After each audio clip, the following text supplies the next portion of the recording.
तो अब ये छठा देखते हैं, बहुत आसान है छठा भी, लग तो ऐसे ही है वैसे। अगर आपको थोड़ा सा बाइनोमियल आता है ना, तो अब देखिए पावर n है, अब मुझे नहीं पता कि n क्या है, लेकिन इतना पता है कि n जो है वो रियल नंबर है, जो भी n यहाँ पे होगा उसका रेसिप्रोकल पावर में होना चाहिए। तो मैं इसको बाइनोमियल थ्योरम के मुताबिक जरा एक्सपेंड करने की कोशिश करता हूँ, और वो बड़ी खूबसूरत हमने एक्सपेंशन पढ़ी हुई है इस तरह की। अगर किसी ने नहीं पढ़ा तो ये नहीं कि आप वो पढ़ा होगा तो ये आपको तैयार होगा, अभी मैं बताऊंगा तो आपको एक पैटर्न आपके ज़हन में बैठ जाएगा। आपने क्या करना है, इस सवाल के लिए मखसूस है, फर्स्ट टर्म वैसे ही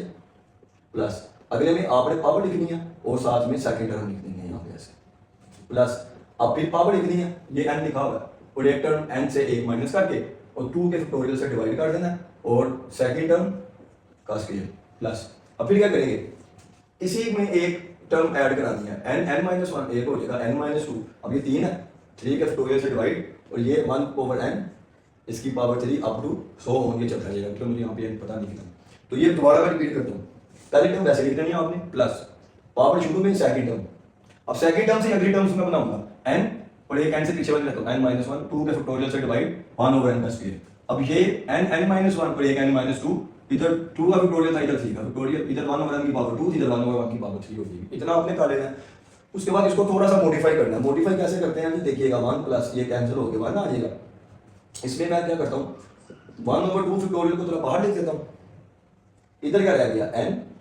n माइनस वन, ये आपके पास क्या बना 1/n का स्क्वायर, तो मतलब नीचे आ जाएगा n का स्क्वायर। इस तरह से मैं इसको बंद कर लेता हूँ, क्योंकि 1 का स्क्वायर 1 नहीं होता, वो मल्टीप्लाई करने से कोई फर्क नहीं डालता। सेम इसमें भी मैं 3 का फैक्टोरियल बाहर लिख लूँ ना, कोई नहीं, लेकिन बाहर लिख दिया, इधर आ गया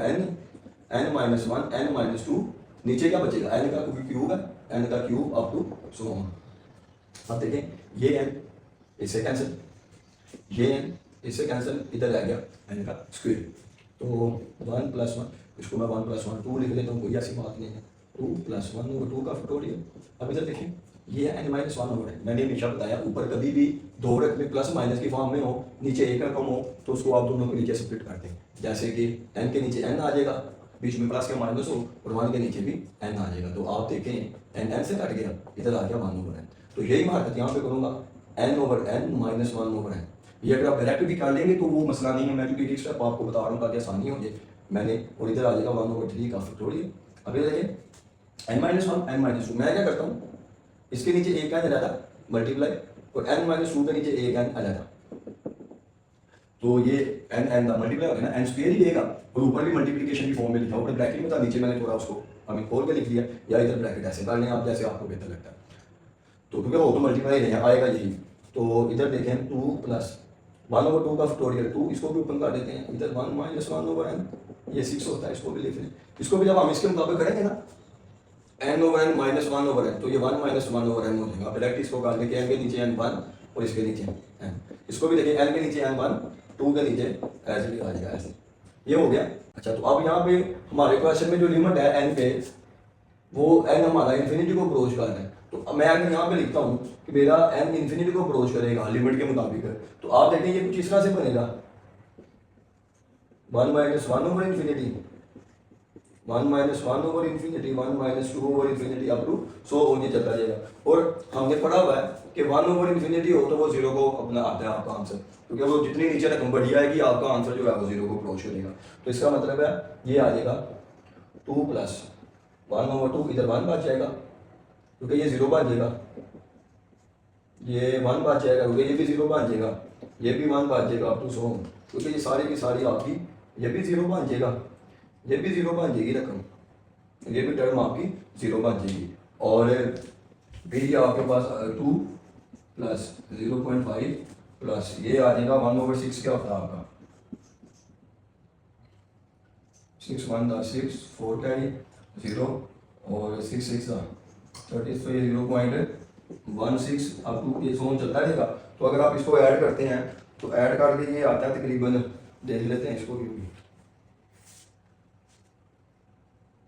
ये इसको देख लेते हैं, 2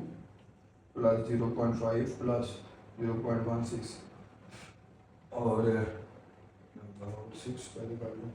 1.666 तो ये आगे चलती जाएगी, तो ये ऐड करके तकरीबन आ जाता है 2.66 समथिंग। मैंने क्योंकि 3 रकमों को ऐड किया, एक रकम को ऐड और करेंगे तो ये 2.77 तक इस तरह को, और यही जो वैल्यू होती है अप्रोक्सीमेट, ये एक्सपोनेंशियल की पावर वैल्यू होती है जो कि तकरीबन होती है 2.71 अप टू 100। तो मैंने 3 वैल्यू को किया तो अप्रोक्सीमेटली वही इसी के इक्वल आ जाएगी। अगर आप इसको अगर मजीद करेंगे भी तो आगे आपके पास 4 का फैक्टोरियल हो जाएगा, और 4 का फैक्टोरियल आपका 1/24 होता है। तो ये इसका आपका प्रूफ हो गया कि ये वैल्यू एक्सपोनेंशियल के इक्वल आती है। आप लेट करें, इधर लेट कर लें आप कि आपके पास ये एक सर्कल है जिसका सेंटर O है, और मैं क्या करता हूँ, ये आपके पता आपको ये रेडियस हो जाएगा, ये भी आपके पास क्या हो जाएगा रेडियस। अब आप क्या करें, यहाँ से एक स्ट्रेट गुजारें,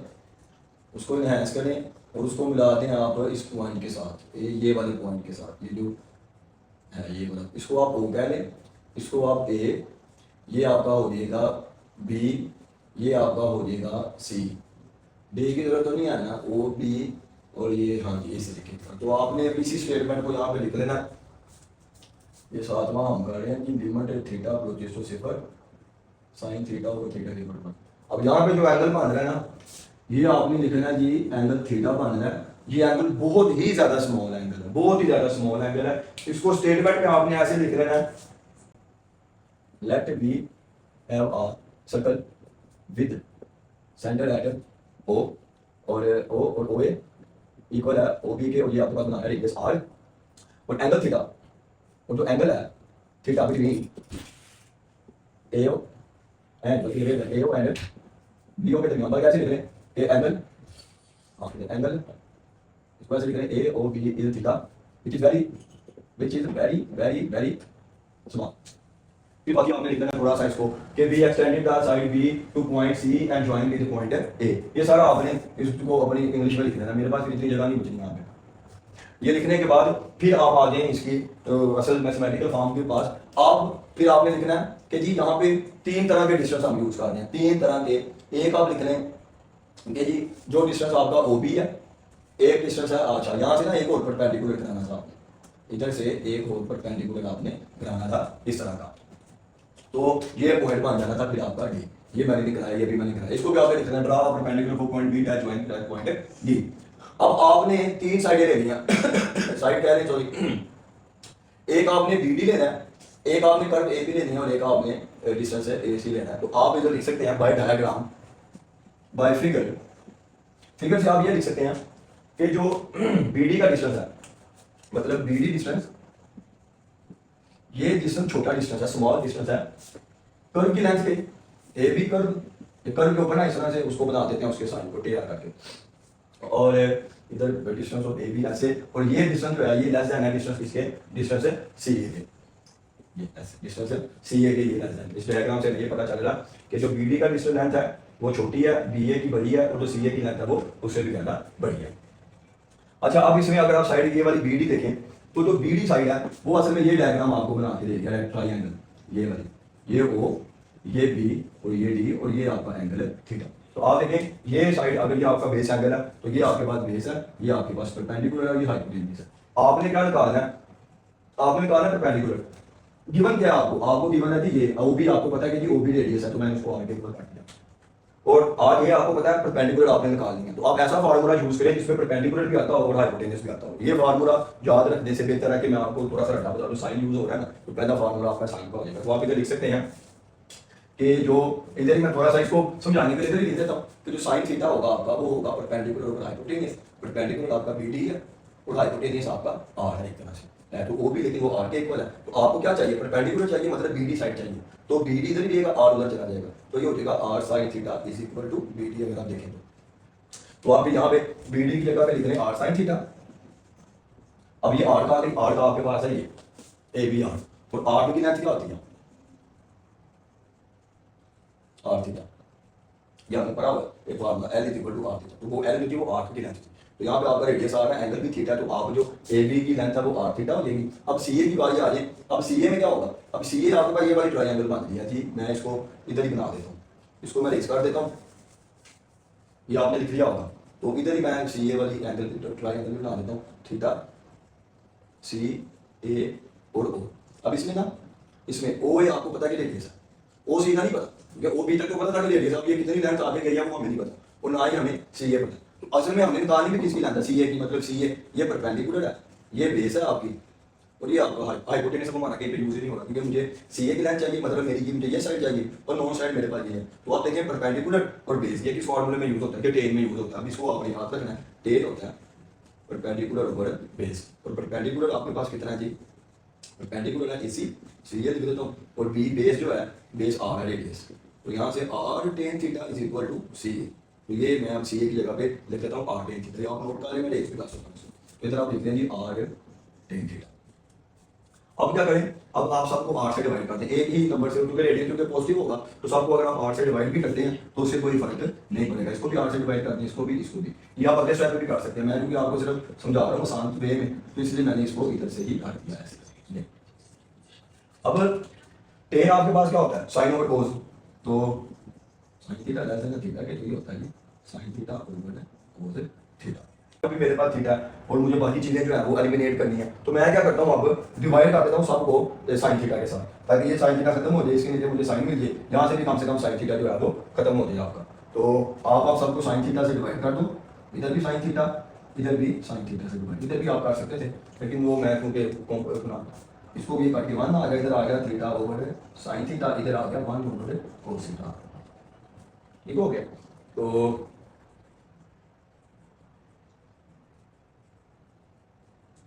तो अब आप क्या करें, अब आपको चाहिए जी, मैं ये जरा रेस कर दूं। अब चलिए, अब आपको चाहिए साइन थीटा ओवर थीटा, तो आपके पास है जी थीटा ओवर साइन थीटा, तो अब आप इसको उल्टा दें। अब जब उल्टाते हैं तो इनइक्वालिटी का साइन सिंबल भी जो है वो चेंज हो जाता है, तो ये इस तरह से हो जाएगा, साइन चेंज हो जाएगा, sine theta over theta is equal to ये हो जाएगा कोस थीटा।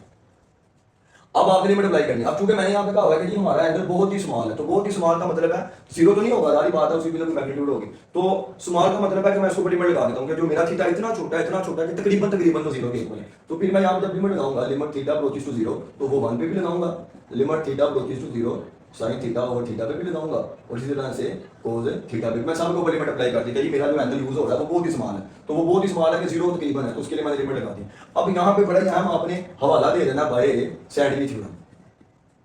ये WITCH बाय सैंडविच थ्योरम। अच्छा, सैंडविच थ्योरम कहता है, सैंडविच थ्योरम कहता है अगर आप डायरेक्ट देखें ना, तो ये वाली जो लिमिट है, ये वाली, ये डायरेक्ट आपसे नहीं निकलती, क्योंकि ये बनती है 0 ओवर 0 फॉर्म। तो सैंडविच थ्योरम ये कहता है कि अगर आपके पास, मैं रफली बता देता हूँ, सैंडविच थ्योरम कहता है GX GF और इधर H क्या है, अगर 3 आपके पास फंक्शन है इस तरह से कि एक फंक्शन है, अगला उससे बड़ा, अगला उससे बड़ा, और आपको जो है वो किसकी लिमिट चाहिए, इस फंक्शन की लिमिट चाहिए आपको, और वो डायरेक्ट फार्मूले से नहीं निकली, तो आप इस फंक्शन से छोटा फंक्शन और इस फंक्शन से बड़ा एक ऐसा फंक्शन निकाल लें कि सेम पॉइंट पे उसकी लिमिट जो है वो सेम आ जाए। इस तरह से आपको एफ की लिमिट नहीं पता, लेकिन आपको एफ से छोटा एक ऐसा फंक्शन पता है, एफ से बड़ा एक ऐसा फंक्शन पता है कि जिसकी सेम पॉइंट पे लिमिट इक्वल है। तो इन दोनों की मदद से मैं ये कह दूंगा कि जो मेरा सैंडविच थ्योरम है, जो बीच में फंक्शन है मेरा, जो सैंडविच बना हुआ है, उसकी भी जो लिमिट है इन दो की मदद से वो वही होगी जो इन दोनों की लिमिट है। तो मैं बीच करता हूँ कि थोड़ी सी बात आपको समझ आई होगी। तो मैं इधर ग्राफिकली इसको बताऊँ, फर्स्ट करें ये लिमिट पॉइंट है जो ये एल है, तो एक ये फंक्शन है, एक ये फंक्शन है, एक ये फंक्शन है, इस फंक्शन ने भी इससे गुजरना है खास पॉइंट पे, इस फंक्शन ने भी इसमें से गुजरना है खास पॉइंट पे। अब जारी बात है ये फंक्शन इनके बीच में है ऑर्डर वाइज, कि ये फंक्शन इससे छोटा है, इससे बड़ा, मतलब इसके भी, तो जारी बात है जब इसने भी इसमें से गुजरना है तो ये आपने हुरमुस मान के जाए इसके लिए, तो ये भी जारी बात है इसके अंदर से गुजरेगा इनके ऑर्डर के लिहाज से। तो इन दोनों की बेस के, इन दोनों की लिमिट की वजह से हम इसकी लिमिट को भी कह देते हैं कि ये वही लिमिट होगी जो इन दोनों की लिमिट है, क्योंकि ऑर्डर वाइज उसमें से पास करेगा। तो ये वो बात है जिसकी वजह से आपने यहाँ पे सैंडविच थ्योरम का हिंट दे देना है। आप यहाँ पे आप देखिए इसकी लिमिट 1 आ गई, कोस की भी जब आप लिमिट पुट करते हैं 0 पे, तो कोस 0 पे भी 1 होता है, तो इसका मतलब है मुझे इससे छोटा और इससे बड़ा एक ऐसा फंक्शन मिल गया कि जिसकी लिमिट जो है वो 0 पे 1 है, इसकी भी 1 है, इसकी भी 1 है। तो सैंडविच थ्योरम का हवाला देके मैं लिख सकता हूँ कि जो मेरी लिमिट थीटा अप्रोचेस टू 0 है, साइन थीटा ओवर थीटा वो भी 1 के इक्वल है। तो यहाँ पे सैंडविच थ्योरम का हवाला आपने लाजमी देना है, और ये लिखना जरूरी नहीं है जो मैं अब लिख रहा हूँ, लेकिन अगर आप लिख भी देंगे तो वो भी कोई बात नहीं कि ये भी 1 है, वो भी 1 है, और सैंडविच थ्योरम नहीं लिखेंगे तो एक नंबर आपका काट लेगा, तो ये साइन थीटा बनेगा बहुत इक्वल। तो आसान सा ही है, अगर आप इस डायग्राम को देख रहे हैं और आपको पता होगा, अगर नहीं भी पता तो आप इसको याद निकालें। तो पहले में आर साइन थीटा आना है, दूसरे में थीटा आना है, तीसरे में आर टेन थीटा आना है, आर से काट गया, फिर सबको साइन से डिवाइड कर देना है, साइन से डिवाइड करने के बाद आपने लिए उसको अपना रेसिप्रोकल लेना है, फिर लिमिट अप्लाई कर देनी है, और फिर एक स्टेटमेंट सैंडविच थ्योरम लिख के तो इसको वहाँ पे इक्वल कर देना। तो चैप्टर 1 के ये क्वेश्चन है जो तकरीबन ज़्यादा अहम है, इससे हट के भी अगर कोई आ जाए तो वो आपकी किस्मत है। अगर आप मेहनत करें तो इंशाल्लाह उम्मीद है कि इसी में से कोई शॉर्ट लॉन्ग क्वेश्चन आपको आ जाएगा। बाकी असाइनमेंट जो मैंने करवाई है उनमें से जो शॉर्ट है उनमें से कोई लॉन्ग उठ के बन के आ सकता है, कंपोजिट फंक्शन वालों में से भी पास का आ जाता है। तो ये हमारी चैप्टर 1 की असाइनमेंट है। फिर एक असाइनमेंट मैं बाद में अपलोड कर दूंगा जिसमें क्वेश्चन 2 अपना चैप्टर नंबर 2 शामिल होगा।